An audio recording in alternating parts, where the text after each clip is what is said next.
The essence of intentional community would be taking our students out of the context that our world kind of places them in, that they're to look out for themselves and to look out for their best interests, and putting them in a place where they're interacting with people of their own age, their own stage, and just creating a community in which they can support each other, pray for one another, and just be there as a presence for each other as they're all moving through, whether it's their junior high or their high school and into their adult years. Christians were never meant to live in isolation.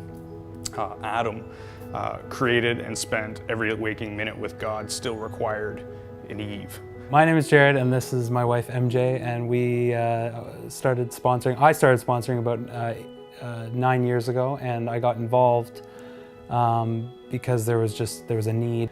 It was great to just start coming out to the weekly meetings and getting to know the kids, getting to know other sponsors, and there was a lot of relationships were born there. I was a university student. I was in second year university, and I had just started attending the Met, and I wanted to get involved with youth. One thing that I found very rewarding was that I had a student that when I started was in junior high, so she was in grade 6, and throughout the years I was able to be her small group leader, so her sponsor for 3 years, so grades 6, 7, and 8. And I remember last summer she had moved to Vancouver and she was in university and whatnot, and when she came down to visit to Ottawa, she sent me an email and said, why don't we get together? And I remember getting together with her, and it was really special to connect with her.